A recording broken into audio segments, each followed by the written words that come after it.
नमस्ते, आप सभी का स्वागत है मेरे चैनल में चिराग एस्ट्रोलॉजी। और हम बात कर रहे हैं मंगल की, जो कि अपनी नीच राशि में कर्क में ट्रांजिट कर रहे हैं और कन्या लग्न और राशि वालों के लिए क्या इफेक्ट होगा।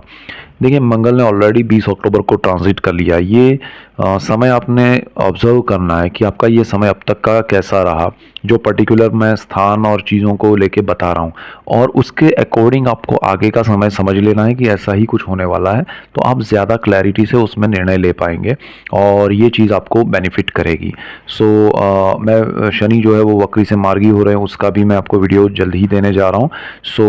15 नवंबर को वो मार्गी हो रहे हैं। ये सारी चीज़ें आपके जीवन में क्या इफ़ेक्ट करती है, वो अगर आप समझते जाएंगे तो आपको बहुत लाभ होगा। और ऐसी ही डिटेल्ड वीडियोस मैं आपके लिए लेके आ रहा हूँ जिससे आपको लाभ हो, और आप सबको लाभ होगा तो मुझे खुशी होगी। इसीलिए आपको मेरा चैनल चिराग एस्ट्रोलॉजी लाइक करना है, शेयर करना है, सब्सक्राइब करना है, बेल आइकन ज़रूर दबाएं ताकि तुरंत आपको नोटिफिकेशन मिले और आपको लाभ हो। यहाँ पर आपको कन्या वालों को जो मंगल है वो आपके 11th हाउस में है, और 11th हाउस जो है वो सोर्स ऑफ इनकम है, और वहाँ मंगल आए हैं नीच राशि में। ये बहुत ही ज़बरदस्त इफेक्ट है आपके लिए। और कन्या राशि और लग्न को अपनी सोर्स ऑफ इनकम को संभालना चाहिए। हो सकता है उसमें कमी आए, हो सकता है वो आपका इनकम का सोर्स जो है उसमें कुछ ना कुछ हर्डल्स प्रॉब्लम्स आए। आपको इंक्रीमेंट मिलने की उम्मीद है तो वो रुकावट हो सकती है। आपके पैसे कहीं अटके हुए हैं तो वो उम्मीद है आने की, तो वो और डिले हो सकता है। You have to be careful. जो आपको सीधा सीधा देखिए, यहाँ नेगेटिविटी नहीं है। यहाँ मेन बात है कि ग्रह नीच राशि में है तो उसके फल अच्छे नहीं मिलेंगे उस स्थान को लेके, तो आपको केयरफुल रहना है।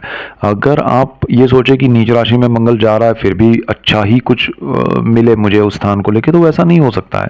बहुत सारे उसमें गणित है, रूल्स हैं, आपका पर्सनल चार्ट है, तो वो समझना पड़ेगा आपको। तो यहाँ 11th हाउस है, उसको लेके जो चीज़ हमें ध्यान रखनी है वो रखनी है। तो आपको अपनी इनकम बंद करके कुछ और नहीं करना है। जो चल रही है उस इनकम को बढ़ाने के लिए आपके यहाँ माहौल देखना चाहिए, आपके ऑफिस में या आपके वर्क प्लेस पे, आपके इवन बिजनेस कर रहे हैं तब भी, अदरवाइज उसमें प्रॉब्लम्स आएंगे। और हो सकता है आप को ये कहा जाए कि भाई अच्छा है, आप कहीं और देख लीजिए, आपकी ज़रूरत नहीं है।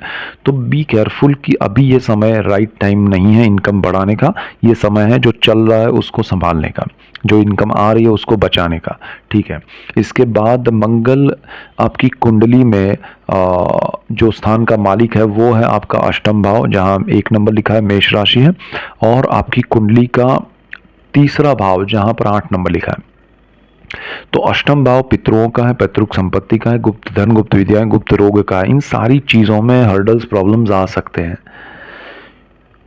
अचानक से पैतृक संपत्ति में डिस्प्यूट्स क्रिएट हो, अचानक से उसमें लड़ाई झगड़ा हो, उसमें कोर्ट मैटर्स आए, तो सारी चीज़ें गड़बड़ा जाएगी। इसीलिए अगर कोई ऐसा सॉल्यूशन आ रहा है जिसमें सारी चीज़ें शॉर्ट आउट होके सब हो रहा है फाइनल कि भाई चलो जिसका जितना है वो उसको मिल गया, थोड़ा कम ज़्यादा हो लेकिन लॉन्ग टर्म के लिए वो बेनिफिशियल है, तो उस हिसाब से आप निर्णय लेके आगे बढ़ जाइएगा, वरना ये लंबा चलेगा और ये चीज़ में आपको बेनिफिट की जगह लॉसेस ज़्यादा होंगे।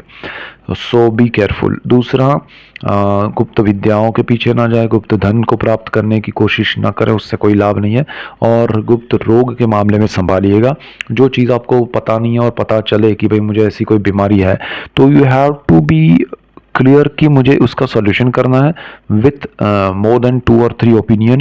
डॉक्टर के भी लीजिए, पेशेंट्स के भी लीजिए, रिश्तेदारों के भी लीजिए, एंड देन फाइनल डिसीजन पे सबका सपोर्ट लेके आइए। देखिए, मंगल अग्रेशन का प्लैनेट है और वो आपके लिए ज़रूरी है कि आपके अग्रेशन को कंट्रोल करना और शांत मन से निर्णय लेना। यहाँ आपका मंगल जो है वो 3rd हाउस का मालिक है, पब्लिक रिलेशन है, HR, मीडिया, ब्रदर सिस्टर। आपको नए साहस पराक्रम यहाँ ध्यान रखना है। कुछ भी बड़ा नया नहीं करना है, इनकम छोड़ के नई इनकम प्राप्त करने के लिए। इनकम आ रही है उसको उसमें लगाकर कुछ भी नहीं करना चाहिए नया साहस, और खासकर भाई बहन के साथ रिश्ते में या उसमें भी ज़्यादा कोई बड़ा मूव नहीं करना चाहिए। और आपको उनके साथ पार्टनरशिप में या ऐसा कुछ ऑफर आता है तो भी नहीं करना चाहिए। ये समय सही नहीं है, उनके साथ रिश्ते खराब हो सकते हैं। उनको कहिए कि भाई ऐसा चल रहा है तो आप थोड़ा रुक जाए। और ये समय थोड़ा लंबा चलने वाला है नीच के मंगल का, क्योंकि वो जनवरी में वापस मिथुन में जाएंगे, फिर कर्क में जा रहे हैं, तो वो समय थ्रू आउट आपको ध्यान देना पड़ेगा। नेक्स्ट जून तक संभाल के चलिए। सो मीडिया एंटरटेनमेंट इंडस्ट्री में जो लोग हैं, पब्लिक रिलेशन में है, एचआर में है, उन सबको अपनी वाणी पे, अपने अग्रेशन पे कंट्रोल रखना पड़ेगा। और वैसे भी सूर्य आपके तुला में चल रहा है पिछले काफ़ी समय से, और 17 नवंबर तक वहाँ है, फिर वो स्कॉर्पियो में आ जाएगा, वो मंगल की राशि में। तो फिर भी थोड़ा ध्यान रखिएगा, वाणी पे कंट्रोल रखिएगा, जहाँ ज़रूरत ना हो उसको मौन रहने में ही ज़्यादा मज़ा है। इसके बाद मंगल की दृष्टियों की बात करें तो मंगल की एक दृष्टि जो है, जहाँ वो बैठे हैं वहाँ से चतुर्थ जो चौथी दृष्टि है उनकी, वो आपकी कुंडली के सेकेंड हाउस पे पड़ेगी। सेकेंड हाउस अगेन वाणी का है, धन संचय का है, एंटायर फैमिली का है।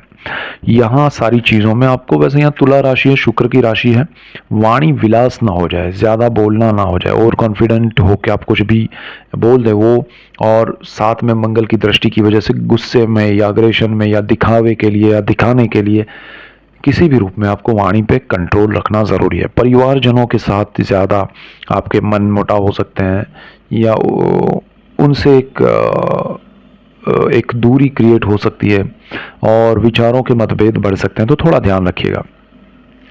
मंगल यहाँ पर धन संचय की दृष्टि है, तो स्थान है, तो वहाँ पर आपको ध्यान रखना है कि आपका इनकम कंटिन्यू रहे और धन संचय भी कंटिन्यू रहे। कोई बड़ी बातों में आके, मैंने जैसे कहा, इन्वेस्टमेंट करना नहीं है। साहस पराक्रम का मालिक है वो, और बड़े साहस नहीं करने चाहिए पैसों के मामले में। ना उधारी लेनी चाहिए, ना देना चाहिए, ध्यान रखिएगा। मंगल की एक और दृष्टि है बिल्कुल सामने, ये आपके काम की है। ये जो दृष्टि है वो आपकी कुंडली के पंचम भाव पे पड़ रही है। शनि का घर है, मकर राशि है, 10 नंबर लिखा है, और यहाँ पर उच्च दृष्टि है। और ये दृष्टि ज़मीन आपका स्टॉक मार्केट, आपका बच्चे, आपकी पढ़ाई, आपका प्रेम, सब कुछ है इसमें। प्रेम, विद्या, संतान है तो, और स्टॉक मार्केट है। इन सारी चीज़ों में वृद्धि होगी, समृद्धि होगी। लेकिन यहाँ पर एक और चीज़ है कि यहाँ गुरु की दृष्टि है, वक्र और नीच दृष्टि है, तो उसमें अब तक जो नेगेटिव चल रहा था गुरु की वजह से, वो आपके मंगल की वजह से पॉजिटिव हो जाएगा। तो पॉजिटिविटी मंगल दे रहा है, लेकिन सामने गुरु की जो नेगेटिविटी है वो उतनी ज़्यादा है कि उसको बैलेंस करने में ये मंगल आपको ज़्यादा सहाय करेगा, और उसकी एनर्जी भी उसी में जाएगी। कभी कभी मंगल सडन बेनिफिट भी दे देगा आपको, लेकिन यहाँ लॉन्ग टर्म के इन्वेस्टमेंट कीजिएगा। रिलेशनशिप में कम से कम समय लेके एक दूसरे से शेयर केयर करके फिर आगे निर्णय पे आइएगा। गुस्से में, अग्रेशन में निर्णय मत लीजिएगा। रिलेशन स्पॉइल हो सकते हैं, ब्रेक हो सकते हैं परमानेंट, तो वो एक चीज़ ध्यान रखना है। नेगेटिव नहीं है, बट मंगल गुस्से वाला प्लैनेट है, उसकी अच्छी दृष्टि है, और उधर गुरु की वक्र और नीच दृष्टि भी है यहाँ पर, और वो चीज़ संभालना ज़रूरी है। आपको संतानों के लिए अगर कोई समस्या है तो वो सॉल्यूशन भी मिलेंगे, लेकिन आपको मौका कम मिलेगा, यानी कि समय कम मिलेगा इन सारी चीज़ों में, प्रेम, विद्या, संतान में। जैसे आप स्टूडेंट है तो पढ़ाई में आपको जब जो मौका मिल रहा है उसको अचीव कर लीजिएगा, और आपको उसमें फिर राह नहीं देखनी है, सेकंड थॉट नहीं रखना है। अच्छा कुछ हुआ तो तुरंत उसका बेनिफिट उठाना है, वो मंगल ने दिया है, और अगर वो रुक गया तो फिर वो गुरु रोक देगा। तो ये समझ के चलिएगा सिंपल वे में। तो यहाँ पर आपको बहुत बड़ा कुछ नहीं सोचना है पंचम भाव को लेके। जो चीज़ें स्पॉन्टेनियस हो रही है, अचानक से हो रही है, अच्छी हो रही है, उसको कैसे आगे और अच्छा कर ले, वो ध्यान रखना है। मंगल की एक और दृष्टि है आपके छठे भाव पे। छठा भाव रोग, ऋण, शत्रु और जॉब का है। शनि वहाँ कारक भाव में अपने बैठा हुआ है, वक्री स्थिति में है, 15 नवंबर से मार्गी हो रहा है, उसका मैं अलग से वीडियो दे रहा हूँ। आपको मंगल की इस दृष्टि का बेनिफिट मिलेगा, बिकॉज मंगल भी कारक है उस स्थान का। तो आपके जॉब में, एक तो वक्री शनि मार्गी हो रहा है, तो जॉब में हर्डल्स, जो प्रॉब्लम्स है वो दूर हो जाएंगे। प्रमोशन, इंक्रीमेंट सडन मिल सकता है। प्लेस चेंज हो सकता है आपका, ऑफिस का, आपका वर्क प्लेस, और आपको शत्रु, नेगेटिविटी जो है वो कम होगी। पता चलेगा कौन नेगेटिव है आपके लिए, कौन सही है। और आपके कर्ज को मैं कहूँगा कम लीजिएगा, ज़रूरत ना हो तो लीजिए ही मत। और आपके जो भी रोग है उसमें थोड़ा ध्यान रखिएगा कि उसकी आपको जैसे मैंने पहले भी कहा कि कुछ चीज़ें ध्यान रख के निर्णय लीजिए कि ओपिनियन लेके चलिए आप, और कोई बड़े निर्णय रोग को लेके, हेल्थ को लेके मत कीजिए। यहाँ हेल्थ पॉजिटिव बनेगी, हेल्थ आपके लिए अच्छी होती जाएगी, सुधार आएगा। Only thing is you have to be careful regarding aggression, गुस्से को आप कंट्रोल करके निर्णय लीजिएगा आपकी हेल्थ के रिगार्डिंग। कोई बड़ा निर्णय किसी को सपोज समझिए, उदाहरण से समझते हैं कि आपने सोचा कि भाई ये ऑपरेशन करा लेते हैं, हो जाएगा, तो वहाँ रुकना है, ओपिनियन लेना है, समझना है ज़रूरी है, कितना उसका इफ़ेक्ट क्या है, और तब कीजिए। अगर आपने जल्दबाजी में किया तो वो फिर बाद में पता चलेगा अरे ये सोचा ही नहीं था। सो उतना ध्यान रखना है। बाकी ये समय अच्छा है, शनि मार्गी हो रहा है उस स्थान में, कारक भाव में, तो वो पॉजिटिविटी मिलेगी। और आपका ये जो है मंगल की दृष्टि की वजह से कारक भाव है उसका पॉजिटिविटी मिलेगा। तो अच्छा स्थिति बन रहा है रोग में और शत्रु में और आपके जॉब में, तो सारी चीज़ें अच्छी हो रही है इस स्थान को लेके।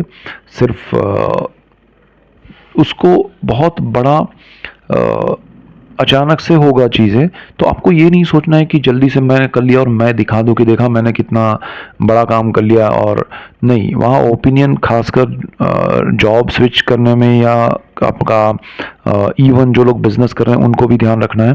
और आप कोई बड़ा रोग के लिए आप कोई सोल्यूशन देख रहे हैं तो उसके लिए भी ओपिनियन लेना ज़रूरी है।